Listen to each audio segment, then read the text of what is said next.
Hi, welcome back to Career Talks with Karen. My name is Karen Olege. I am a career coach and strategist. Welcome to my channel. I am passionate and devoted to make you and every other working professional, and indeed every person, be comfortable in their careers, make the best out of themselves, and find satisfaction, fulfillment, and the progress that they need from their careers. If that is what you desire, then you're in the right place. Welcome to this channel. Please like, subscribe, and share the content. Even press the notification bell so that you do not miss out on any of the upcoming episodes. Let's get started.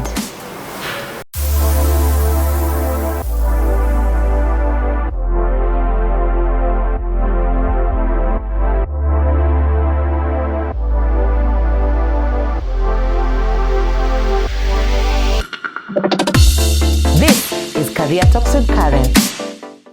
So in today's episode, I will be talking about the 10 good decisions or the 10 best moves that I have made with my career since I started to now, that I think were such a good decision and they set me up on a successful career path. That is what we shall be doing today. In a later episode, I think in the episode that will follow after a couple of seasons, I will be sharing the mistakes that I made, my career mistakes that I made that I think were not very good for my career. I will be sharing that so that you can learn from them. But of course, I decided to start from the positive side so that I can inspire you before I can talk about the mistakes that I made that you should avoid in your career.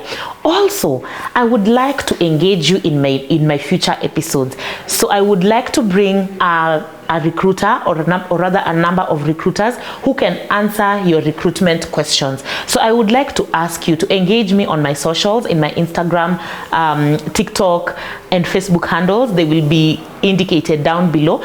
Also on this episode, on the comment section on the YouTube, feel free to ask me any question that you would like to ask a recruiter, and I will be bringing two amazing global recruiters here in this episode or on this channel so that you may be able to ask them those questions and they can answer you any questions that you have ever wanted to ask a recruiter.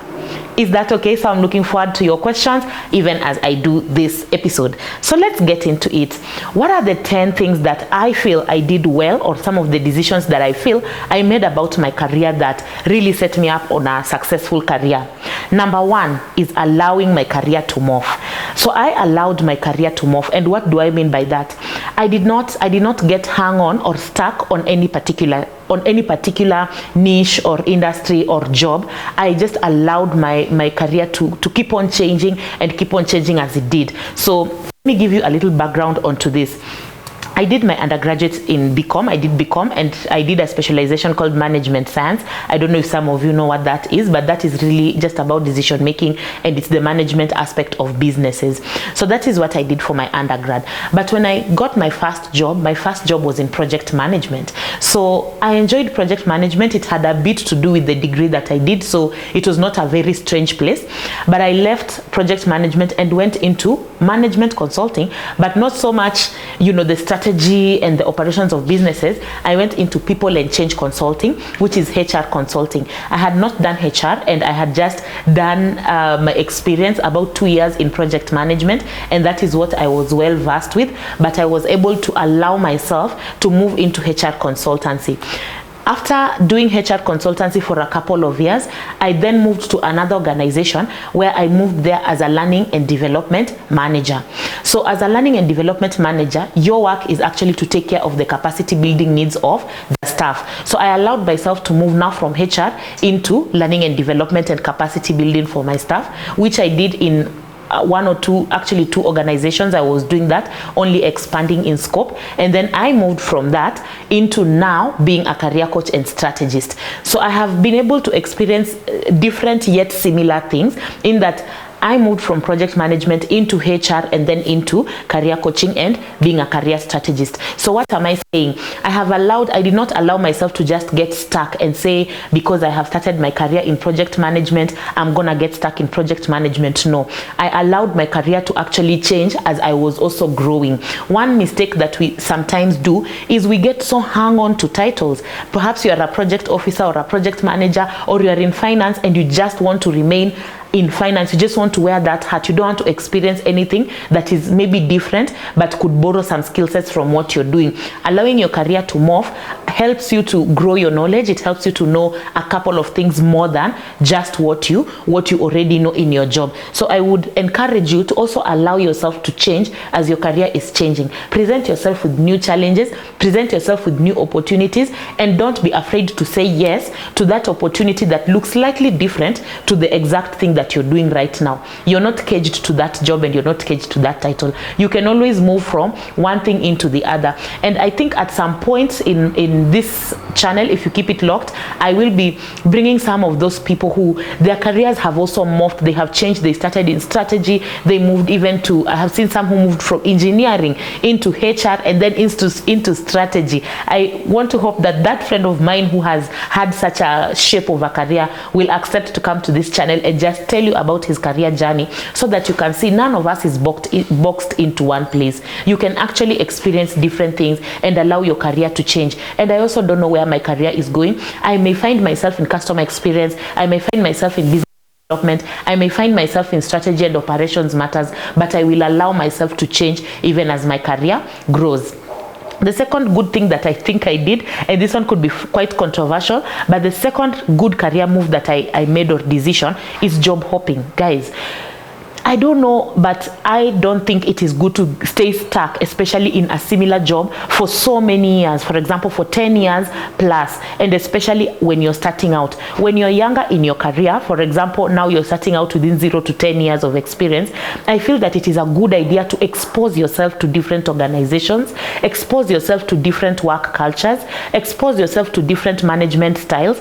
Just expose yourself, and that exposure really builds onto your knowledge. As a HR person, having worked in different organizations exposed me to the different kinds of HR systems that are in use. So for example, if you call me into an organization, I have experience using Oracle, using Workday, using SuccessFactors, using SAP, using Zoho, you know, all those systems. And it is because I have worked in different organizations. So I have allowed myself to job hop a little bit, and that job hopping has helped me with exposure. When I go into an interview as a professional, there's so much that I know because of the exposure that I have, as opposed to if you just stay in one place. Of course, that changes the higher you go, because in the event now you become, for example, a CEO of Safaricom, you don't want to be there for 2 years and leave and then again leave, because those are very high impact positions, and at that time you may be looking for a bit more stability so that also the organization you're leading can be stable. But at the initial stages of your career, I would actually advise you, if you get that opportunity to job hop, stay in a job 2-3 years and move on to another one, so that it can just add into the skill set that you have and the exposure that you have around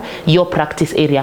Not to mention the fact that, of course, when you job hop, you give yourself a salary bump that you would not be able to give yourself if you remained in the exact same organization and the exact same position. The third thing that I think was a good career move is saying yes to opportunities that I thought were beyond me.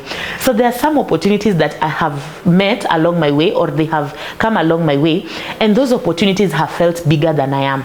And I don't know whether it's the imposter syndrome sometimes that kicks in, and you start to feel like, oh my gosh, will I really be able to take on this position? Will I be able to take on this opportunity? It's a good opportunity, but I don't feel adequate enough. Sometimes it was clients, especially in my consulting years. I would be given a client and I would wonder, am I able to really deal with this client? This is a high profile client. Am I able to give good service to this client? But I said yes to those opportunities nevertheless. I did it, and I did it afraid.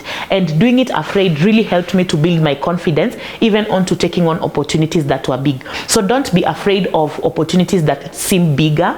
Don't be afraid to take on the clients or the accounts that look bigger than who you are. Just say yes, and then learn on the job. Build your confidence while at it. Get to learn the ropes, and by acing that job, it just gives you more experience. You feel like, wow, I now know about this. It gives you more confidence. You feel like, if I was able to do this, then I will be able to do many other things. So always learn to say yes to those opportunities that look like they're really beyond you. Challenge yourself, take up the challenge, and you just never know where that will get you. The fourth thing that I think was good that I did for my career is networking and making friends in the office. So guys, I know we sometimes say that, you know, the office place is not your family, that is not your home, go there, work and get out. But I can tell you one thing, in one of the previous videos that I have done, in one of the previous episodes where I was talking about how to get headhunted, I was mentioning to you that one of the ways to get headhunted is actually through the very people that you're working with, because they will leave that organization and one day they may be looking for a skill such as yours, and they will remember that when I was working at this place, I had this person who I was working with, and I think they will be good enough for this job. Networking is actually very good within your job. So don't just keep your relationships and friendships, don't just keep your work relationships as work relationships alone. Try to invest in your colleagues' lives. Try to know what's happening in their personal lives. If they are having a wedding or a wedding of their son, attend. If they are having challenges, that you can step in. If they're in hospital and you can visit them, or a kin of theirs, a close person of theirs is in hospital and you can visit. If they get a baby and you can go and visit. If you can just be useful in any other way and cultivate a friendship beyond work, that networking really helps. For me, I have seen that even after I have left some organizations, in fact most, my colleagues continue to call me. When they have opportunities, they call me. Sometimes it's even, you know, small gigs like consultancies. They will call me and tell me there is this organization, they're a small entity, they would like this and that service, and I know you can offer it, why don't you do so? It's a small gig, but I get to get it simply because of the people that I worked with. And I can tell you, I have gotten so many referrals, so many referral clients from the people that I worked with before, but this is because I cultivated a friendship with them that went beyond work. So don't be afraid to cultivate those relationships beyond just your profession. Get to know people more, get to interact with them more, and these are the people who will help you set your career on a certain pace. Even at the point where you decide, now I'm leaving career and I'm going into self-employment, this will actually be your first clients, because they know and they understand your work ethic. The fifth thing that I think has been a very good boost to my career is being excellent. So I don't know how I can talk about excellence, guys, but excellence needs to be your brand. Excellence needs to be your brand. Excellence needs to be what you're known for. So when it comes to your job, don't do mediocre, guys. Don't do mediocre. Always let your job really stand out for you. Your performance should always be on fleek. And this has so many positives that will come with it. If you're excellent in your job, it has so many positives that will come with it. From promotions to being headhunted by other people who are around you, who have seen your work, to getting extra responsibility, which is your ticket to asking for more pay. You know, there are so many opportunities that come out of you being excellent. Reason being, you are standing out. So don't be mediocre, and don't be afraid to actually do things and excel, and always learn more about your job so that you can do it better today than you did it yesterday. So let excellence be your brand, and cultivate that excellence, cultivate effectiveness, cultivate efficiency, so that you are that one efficient person who people know you are dependable, you're efficient, you're reliable, and you're simply excellent at your work. It will come with so many benefits in your job. The sixth thing that I think was a good thing that I did in my career was to regularly learn new skills. Regularly learning new skills. So guys, regularly learning new skills is something that will help you. So remember that information is always increasing. We are in an information age. So whatever you learned yesterday will actually not be relevant in a few days to come. Yeah, you cannot just rely on the degree that you did or the masters that you did to be on your job. There is a lot of professional courses that are related to your particular job, which you can also do to just get yourself learning and get yourself increasing in knowledge and increasing in expertise. There is also a lot of free training that is available, free courses that are available. If you can check, there are so many free courses. There are some free courses that are actually offered by Harvard. There are some free courses that are offered by LinkedIn. There's free courses by IBM. There's just so many free courses that are available online, which you can do, and some of them are coming from very reputable organizations, and they even give you a certificate of acknowledgement at the end of it. I mean, these are just means and ways in which you can add on to your knowledge. It doesn't have to be that you're paying for it somewhere. There is a lot of free online resources and materials, but at the same time, there is also courses that you can do. So I'll tell you, for example, myself, I have constantly been in a phase of learning all through my career. I think I started my career just with a degree. I had only done my degree, and I had done my CPA up to a certain level, which I have never used, but I had learned my CPA up to a certain level. But from the day I got into my workplace, I don't think there is a year that starts January to December and I have not done a course. I don't think so. When I was in project management as a profession, I did the PMP. I started setting myself up for the PMP, the project management professional course, which I came and did somehow later. At the same time, I came on, and of course at some point I started my master's. I did it and graduated, and then at some point I now did a course on HR, a certification on HR, and a global certification on HR, the SHRM courses, for those of you who know that, who are in the HR space. After that, I did a diploma in coaching, which I will talk about another day, because it is owing to that I am a coach today. I did a diploma in coaching with one amazing organization here in Africa, and I will talk about that, I think, in another episode. I also did a course with SHL on personality assessments and ability assessments, being able to use the psychometric tools to administer some of these competency assessments. I have done so many other courses, and year after year, I'm always looking to increase my knowledge. So don't just sit there and say, I have done the degree or I have done the master's and here I am. Be willing to continuously upskill. That knowledge is actually going to be a differentiator for you. Then classroom learning is not the only form of learning. So you can go to mentorship, you can be coached, you can job shadow someone, there's so many other different ways of adding your skill. So make sure that you're always learning and you're always increasing your knowledge and your skill, because that way you're just making yourself more ready and relevant for the job that you're doing today. And also your job as it morphs, you're more ready for it tomorrow and going forward. The other good thing that I did, number 7, and this one is a tough one, but it is communicating my career goals with my manager.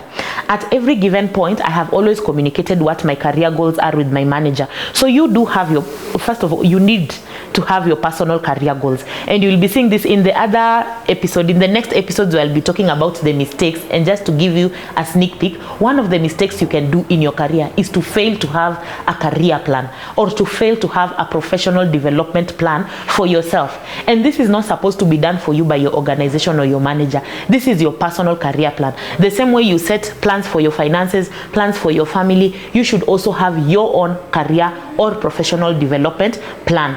So one thing that I did is I could communicate my career plans with my manager. I felt safe to do so. From my first job, where I was working as in project management, as I have told you, at that time I had pursued a bit of the CPA, and I wanted to use the financial knowledge that I had gotten from CPA to do something in relation to my job. So I told my line manager that I would like to do anything that is finance related, even though it's within projects. And in a few months, my manager actually found a place, or rather a vacancy within the organization, where I could be a pricing analyst. In addition to being a project officer, I was also a pricing analyst, and I would do pricing, or deal pricing if you would like it, for the kind of projects that we would be about to get into. So I would do the cost evaluation and look at the markup, and even know when we are bidding to the client, how much should we bid this job for. So I communicated my career plans, and my line manager was able to know, so this girl actually would like to do something finance related.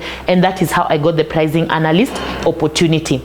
Of course, even in other jobs that I have done, there's even an organization where I communicated about the need to travel. I was not traveling outside of the country while in that job, because at that time I was doing my MBA, and it was pre-COVID, so there was not so much of online learning. But when I graduated with that MBA, the first thing that I told my manager is I would now like to travel.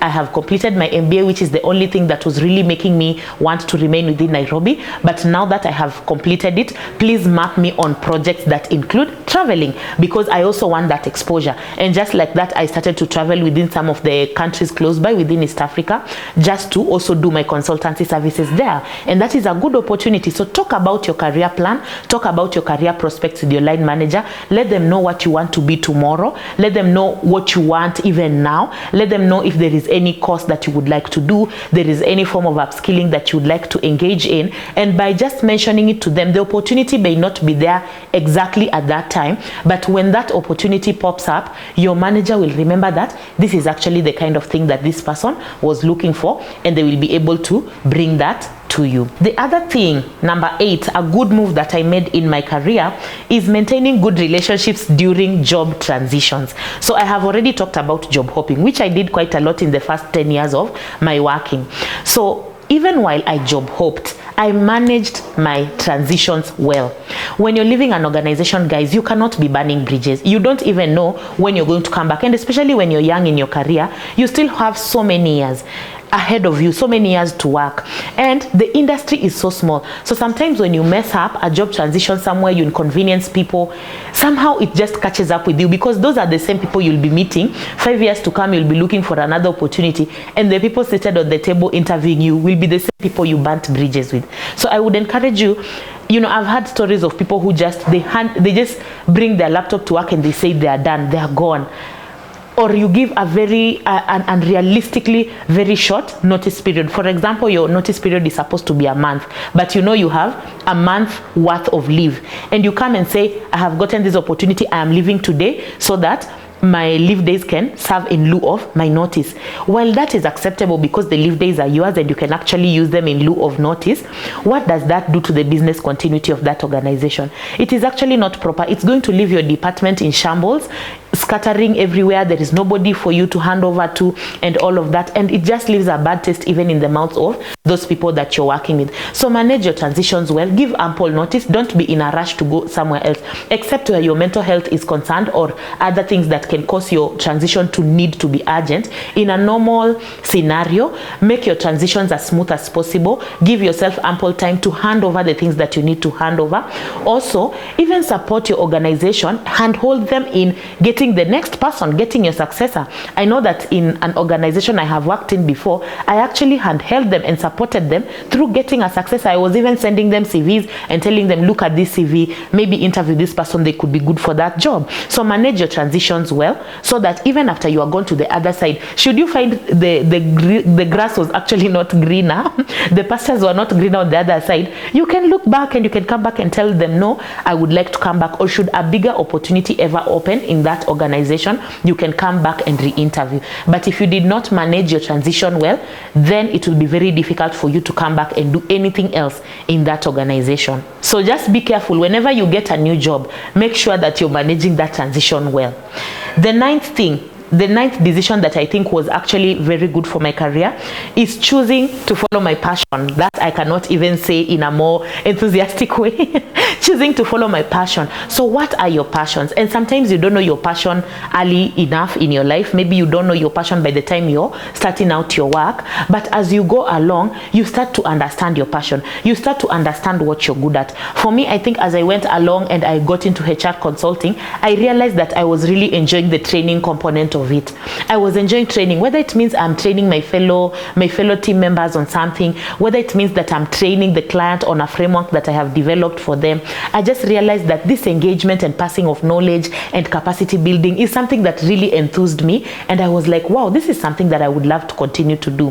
When I started to do it, it just got better with me. I loved facilitating sessions, I loved training, I loved emceeing even in company events, I loved creating things. I would come up with my own programs for capacity development. I enjoyed training leaders in leadership. I enjoyed doing so many of these things that involve communication and talking and interpersonal skills and all of that. And slowly by slowly I was able to identify this is my passion. But the more I identified my passion, the more I pursued it, the more I followed it. And of course, that's how I am here now doing content to educate the rest of the world on some of the things that go on in careers and just how you can make it better for yourself. So don't be afraid to follow your passion. If you realize my passion is in numbers, follow that path. If you realize my passion is in administration, follow that path. If you realize my passion is in customer experience and just wowing people, follow that path. And the path that you follow, which is your passion, will always be very rewarding, and you will always feel very fulfilled doing the very thing that you enjoy to do. You can tell, I really enjoy doing what I am doing, and I really enjoy training. I love facilitating. I love capacity building. I just love seeing people moving from point A to point B because of the kind of knowledge that you have shared. You shared your experiences, and they're just getting empowered, and they're able to even make better decisions, be better professionals. It's really just empowering for me. So push and find out what your passions are, and the more you find out what your passion is, the more you need to pursue it. The last thing that I did, the last move that I have done is, of course, using career coaches and career mentors. None of us can do it alone, guys. There is so much to learn. Even right now, I still use a career coach. I still use mentors. I'm even sometimes calling up a friend and telling them I need a mentor. Earlier on this year, I was calling some people and I was telling them, please, I need a mentor. Who can help me with, do you have connections with this person, can they accept to mentor me? And I would just get mentors from time to time. So I would tell you, you cannot do it alone. In your specific field, there are people who are more experienced than you. There are people who have been there longer than you, and they can always share certain wisdom that only comes with experience. They can always help you in some of those moments where you are at crossroads and you're wondering, should I leave this organization or not? Should I take this opportunity or not? Should I move to this other country where I'm being told there's an opportunity or not? And they can really help you in those periods of crossroads so that you can be able to make good career moves. So don't just trust yourself. Don't just trust your moves only. Please get that career coach and a career mentor.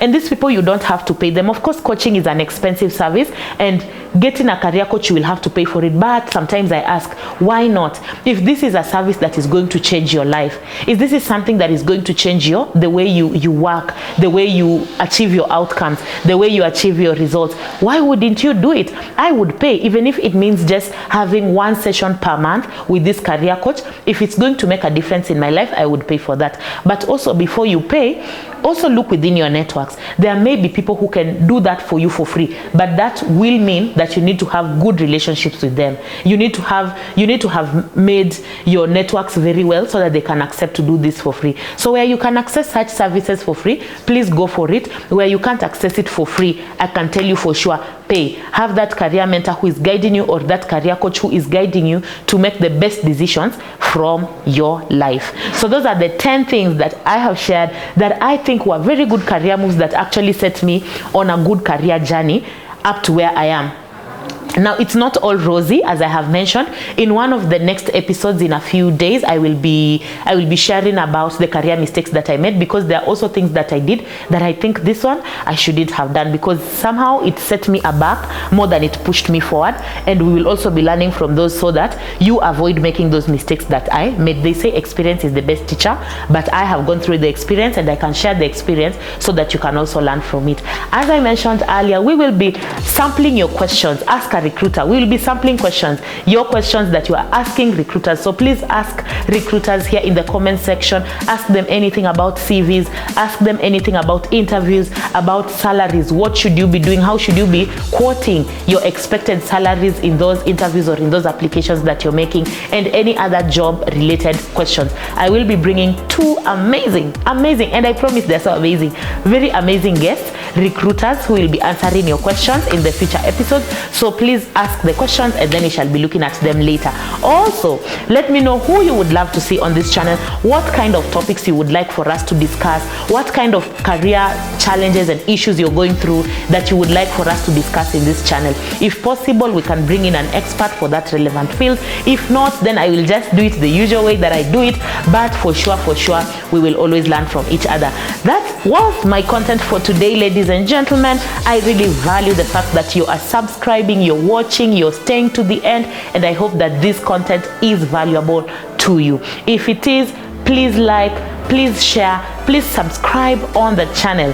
Kindly subscribe and press that notification bell so that every time I upload new content, you will be first to be notified and you will not miss it. See you on the next episode. Bye bye.